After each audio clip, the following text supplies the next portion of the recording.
तो दोस्तों इसी का दूसरा प्रश्न है आपका, समस्याओं में रैखिक समीकरणों के युग्म बनाइए और उनके हल यदि अस्तित्व हो तो विलोपन वृत्त ज्ञात कीजिए।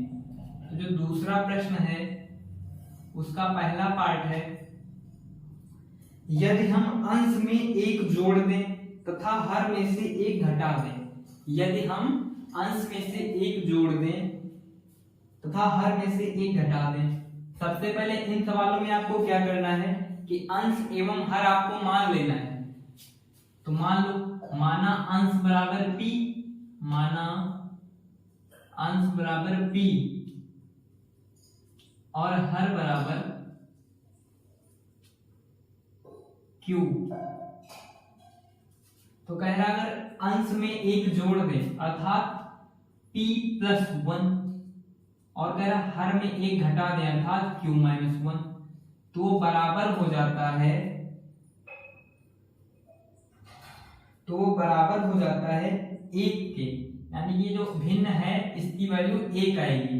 ये है आपकी पहली सिचुएशन। ठीक, तो यहां से अगर p प्लस 1 इधर ही रखें और q माइनस 1 उधर भेज दें तो हो जाएगा गुणे में। तो q माइनस 1 की 1 से गुणा कराएंगे तो उतना ही आ जाएगा। q इधर अगर ले आए तो हो जाएगा p माइनस q बराबर ये 1 उधर ले जाएंगे तो माइनस 1 हो जाएगा। माइनस 1 माइनस 1 माइनस 1 माइनस 1 हो जाएगा माइनस 2। ये हो गई तुम्हारी समीकरण 1। अब कह रहा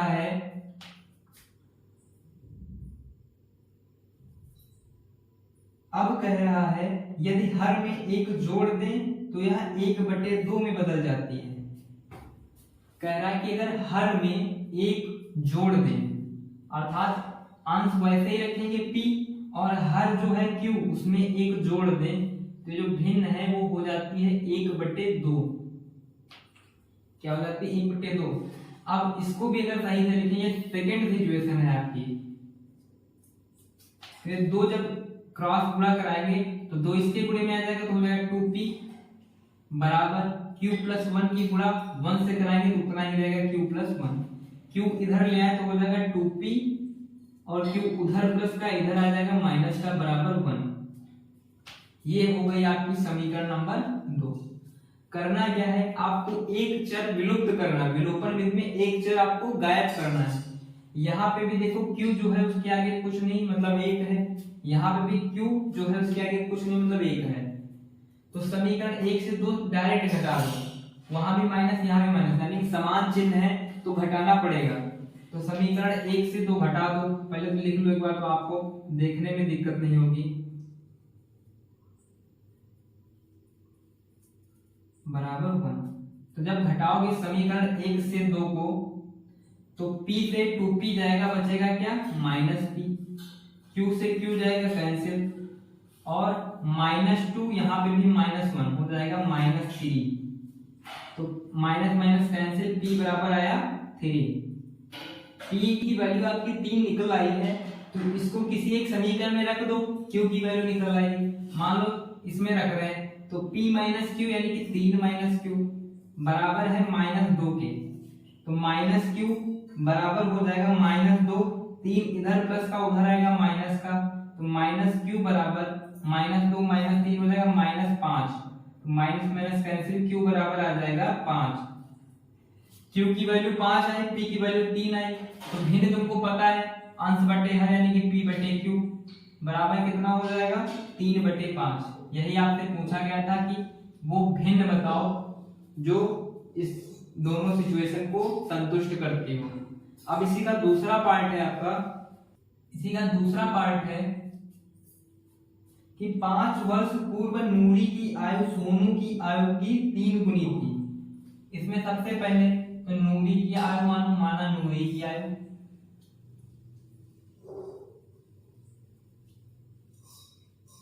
माना नूरी की आयु बराबर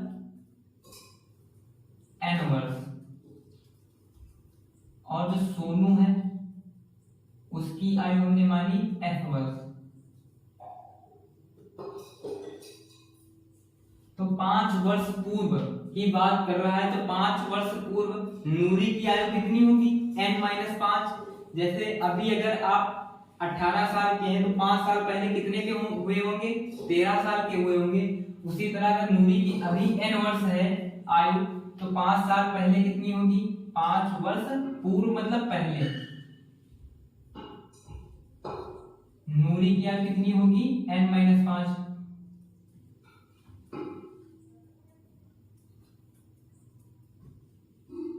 इसी तरह जो सोनू अभी s वर्ष के हैं तो 5 साल पहले कितने के हुए होंगे? s-5 के। अब सवाल में है कि 5 वर्ष पूर्व नूरी की आयु जो है सोनू की आयु की 3 गुनी थी। मतलब नूरी की आयु जो है n-5 वो सोनू की जो आयु थी यानी कि s-5 उसकी 3 गुनी थी। और फिर कह रहा है 10 वर्ष पश्चात नूरी की आयु सोनू की आयु की 2 गुनी हो जाएगी। 10 वर्ष पश्चात, 10 वर्ष पश्चात का मतलब है 10 वर्ष बाद। और 10 वर्ष बाद कितनी हो जाएगी नूरी की आयु? जब अभी n वर्ष है तो 10 साल बाद n+10 हो जाएगी। जैसे अभी तुम 18 के हो, 10 साल बाद 28 साल के हो जाओगे। उसी तरह 10 वर्ष बाद नूरी की आयु बराबर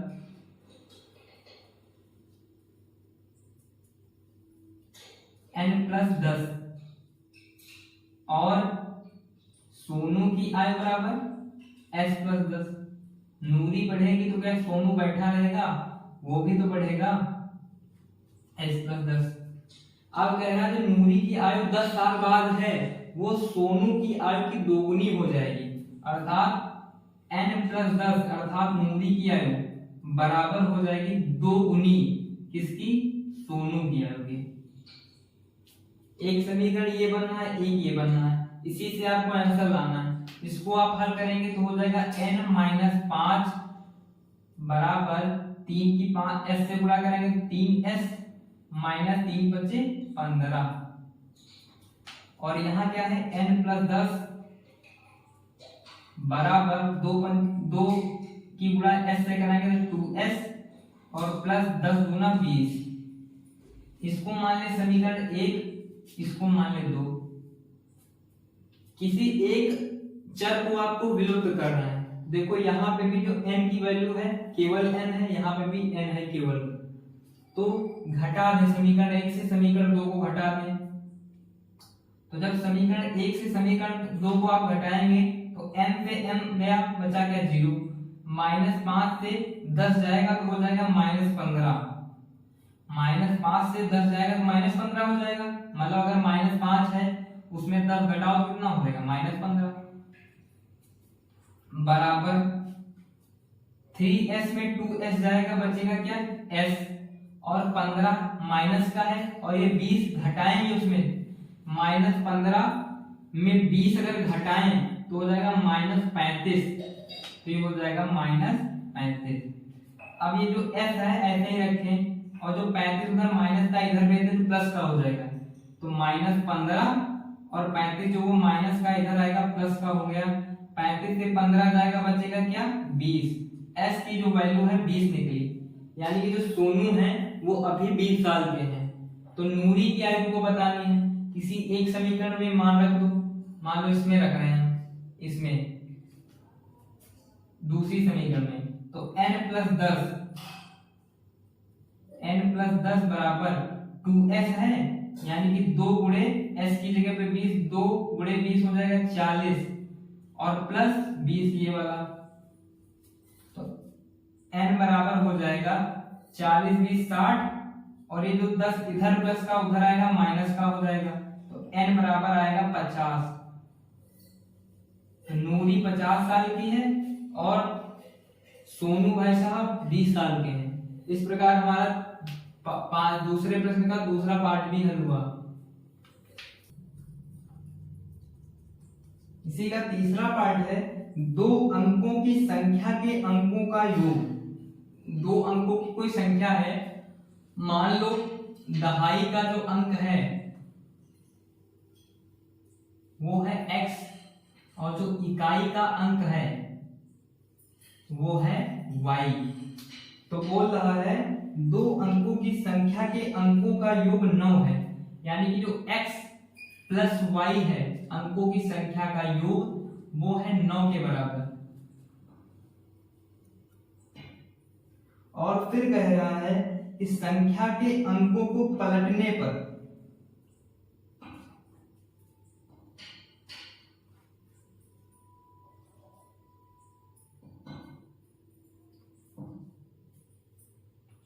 अब एक चीज बताओ, दो अंकों की संख्या है, दहाई का अंक x है और इकाई का अंक y है, तो संख्या क्या होगी?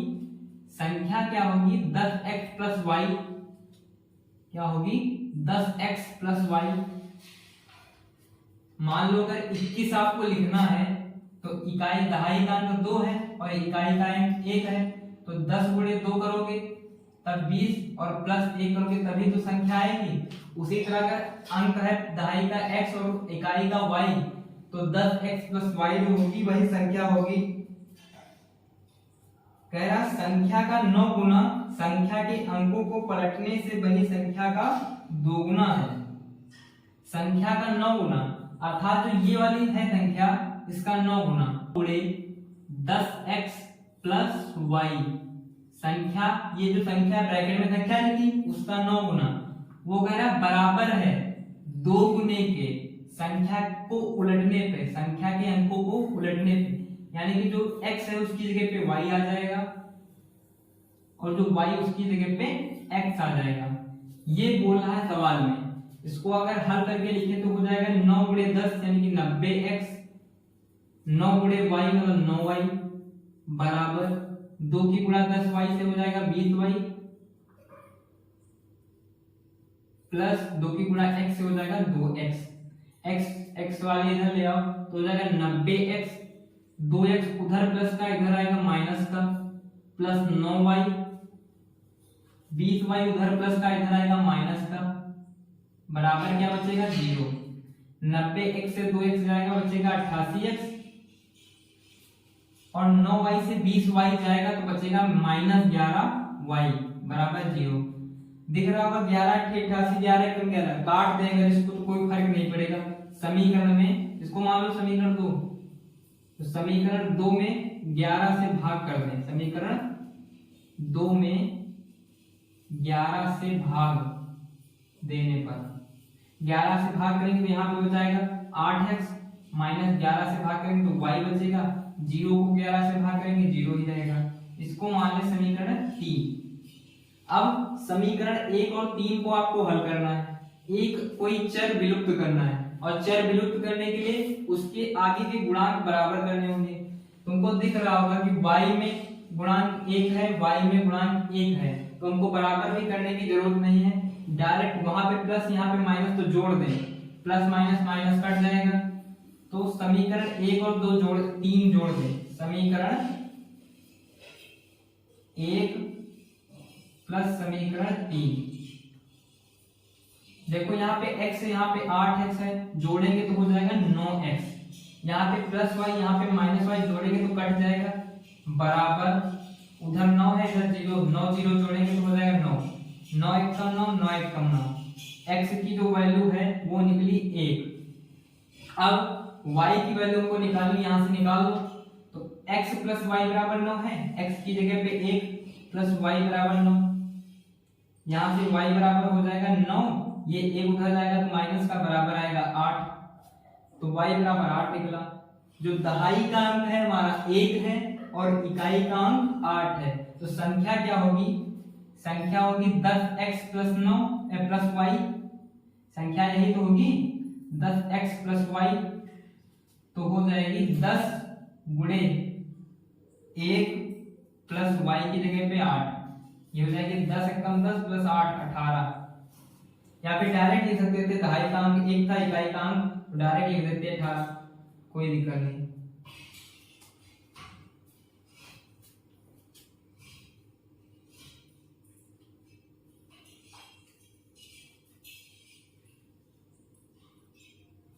इसी का चौथा पार्ट है,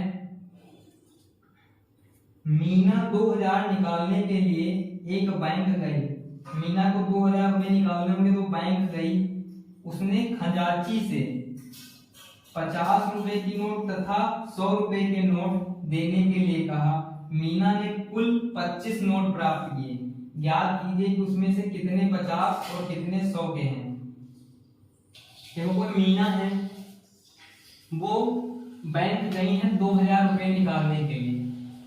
उन्होंने कहा कि हमको 50 और 100 के नोट ही चाहिए, और नोट कितने टोटल चाहिए? 25।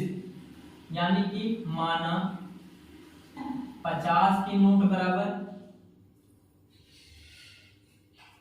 x लिए और 100 के नोट लिए बराबर y। 50 के मान लो x लिए और 100 के y लिए। टोटल नोट्स कितनी है? 25। यानी कि x प्लस y बराबर है 25। अब एक नोट की वैल्यू कितनी होगी? 50 रुपए x वाले की। 50 लिख दो, 50x प्लस एक y वाले नोट की वैल्यू कितनी होगी? 100, तो 100y लिख दो। वो टोटल होगा बराबर 2000 के। मतलब x के आगे अगर हम रुपये ऐड कर देंगे तो, और y के आगे रुपये ऐड कर देंगे, टोटल अमाउंट के बराबर आ जाएगा। टोटल अमाउंट 2000 है। अब इसको अगर हम 50 से समीकरण में भाग कर दें तब भी कोई फर्क नहीं पड़ेगा।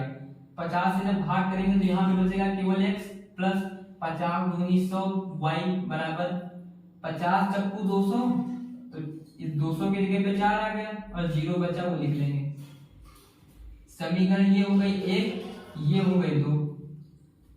तो देखो विलोपन विधि में कोई एक अक्षर आपको विलुप्त करना है। यहाँ भी देखो x, यहाँ भी x, अगर घटा देंगे तो विलुप्त हो जाएगा।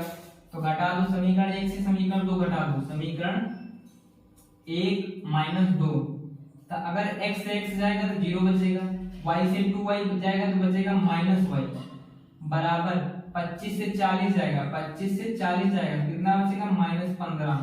तो माइनस माइनस कैंसिल, y बराबर 15। अर्थात जो 100 की नोट है वो 15 उसने लिए।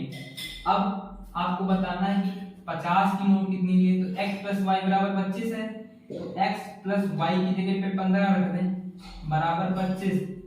तो x बराबर कितना आ जाएगा? ये 15 हो जाएगा माइनस 25 में 15 का 10। x की उसने नोट ली कितनी ली? 10, और y की कितनी ली? यानी कि 100 की कितनी ली? 15, 50 की कितनी ली? 10।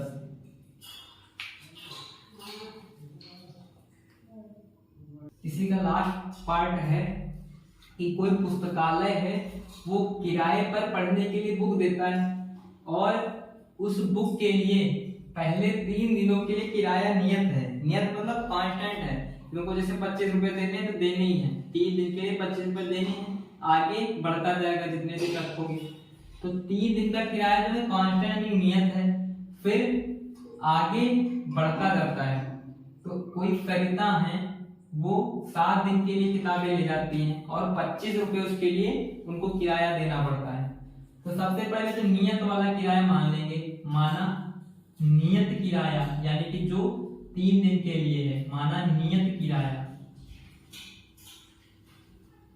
3 दिन वाला वो है x रुपये। क्या है? x रुपये। फिर उसके बाद प्रतिदिन का किराया, मतलब 3 दिन के बाद जो किराया पड़ेगा, प्रतिदिन का किराया, वो मान लो y रुपये है। तो कह रहा है सरिता 7 दिन के लिए ले जाती है, यानी कि 7 दिन के लिए ले जाते हैं, उनको 25 रुपए देने पड़ते हैं। 7 दिन का किराया कितना होगा? x प्लस ये 3 दिन का हो गया 4y कर देगा, 1 दिन का y तो 4 दिन का 4y, और ये 3 दिन का है तो 3 प्लस 4 7 दिन हो गए हमारे पूरे। तो उसको देने पड़ते हैं 25 रुपए। कितने देने पड़ते हैं? 25 रुपए। सरिता के लिए कंडीशन है। ठीक, अब कोई सुशी है, वो 5 दिन के लिए किताबें ले जाती हैं। 5 दिन के लिए किराया कितना होगा? x 3 दिन का हो गया प्लस 2y, 3 दिन ये 2 दिन ये, तो 5 दिन हो गए। तब देने पड़ते हैं 21 रुपये।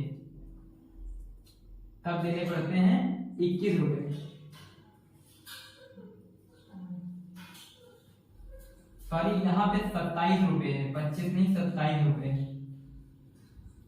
अब तुमको बताना है कि जो नियत किराया है यानी कि 3 दिन वाला वो कितना है और प्रतिदिन वाला किराया कितना है। क्या करें, एक्स वाई की वैल्यू तुमको बतानी है, कुछ बताना ही नहीं। तो इसको मान लो समीकरण 1, इसको मान लो 2।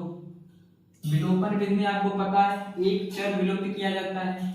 यहाँ पे देखो x, यहाँ पे भी x, घटा दो, घटाएंगे तो x से x चला जाएगा, 4y से 2y चला जाएगा, 27 से 21 चला जाएगा, x से x गया कैंसिल, 4y से 2y गया 2y बराबर 27 से 21 गया, बचा कितना 6, 2 1 कम 2, 2 3 6। तो जो y की वैल्यू है 3 रुपए है, यानी कि जो प्रतिदिन वाला किराया है वो कितना है 3 रुपए। आप किसी एक समीकरण में रख दो इसका मान, इसमें रख रहे हैं तो x प्लस 4 गुणे y की जगह पे 3 बराबर कितना है 27 के। तो x बराबर हो जाएगा 27 और ये 4 दिया 12, इधर प्लस का उधर आएगा माइनस का, तो x बराबर आ जाएगा 15 रुपए। अर्थात जो नियत किराया है वो है 15 रुपए, यानी कि 3 दिन का जो किराया है वो 15 रुपए है। और फिर उसके बाद जितने दिन रखोगे उसके हिसाब से 3 रुपए प्रतिदिन देने पड़ेंगे। यही आपका प्रश्न था कि किराए, नियत किराया और प्रतिदिन वाला किराया बताओ, वो आपको पता चल गया। इस प्रकार आपकी एक्सरसाइज 304 का एनसीईआरटी सॉल्यूशन कंप्लीट हुआ। तो अगर आज की वीडियो आपको हेल्पफुल लगी हो तो वीडियो को लाइक करें, चैनल को सब्सक्राइब करें। मैं इसी तरह क्लास 10th के कोर्स को आपको प्रोवाइड कराता रहूंगा। धन्यवाद।